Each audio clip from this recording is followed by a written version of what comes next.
Qegħdin Blue Lagoon wieħed mill-isbaħ postijiet fi Gżejjer Maltin. Waqt li xi wħud jiġu hawn biex jaqattaw ġurnata pjaċevoli mal-Baħar Kaħlani, oħrajn ikollhom esperjenza qiebsa minħabba nuqqas ta' ħsieb. Iktar minn 20 inċident f'Kemuna f'temp ta' xahar u nofs.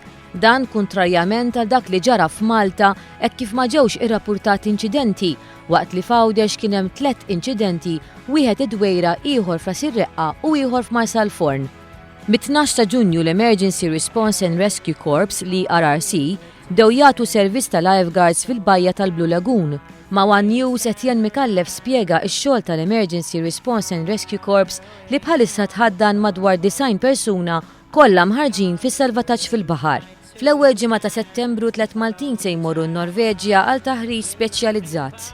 Ta' miegħid l-accidents li jkunu hawn ivarjaw ħafna, aħna nittwitjaw minn sempliċi jellyfish sink sa anke meta xi ħadd jaqbes mill-għali u jsofri b'dik aħna ngħidula spinal injury.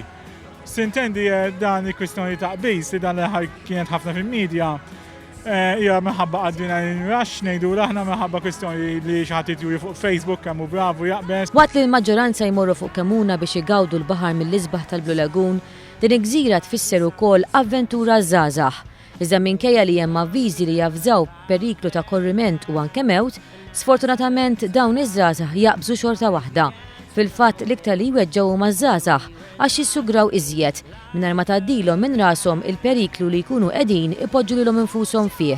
Il-problema hija li hawn xi videos jiċċirkulaw fuq l-internet fuq sites bħal YouTube u oħrajn bħalu fejn qegħdin jagħmlu promotion kbira ta' Kemuna u xejn soħra Malta u Għawdex li huma tajbin ħafna cliff jumping. Sintendi dan il-videos jinsew jgħidu li dan minn għamel il-videos they are quite professionals fejn ċittadin normali m'għandux it-training kif taqbes fil-baħar, eċetera.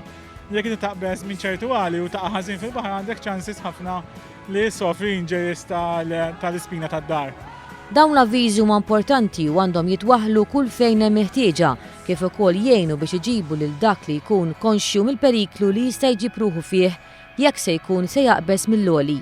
Fil-fatt li RRC rakkomandaw lil awwiema li qabel jinżlu jomu dejjem jaraw x'kulur tkun il-bandiera mat-tori tal-lifeguard. Jekk tkun ħadra l-awm ikun sigur. Isfar moderat, ħamra periklu u vjola jekk ikun hemm il-bram. Jekk il-bandiera tkun nofsa ħamra u nofsa safra, jiġifieri li hemm il-lifeguard preżenti.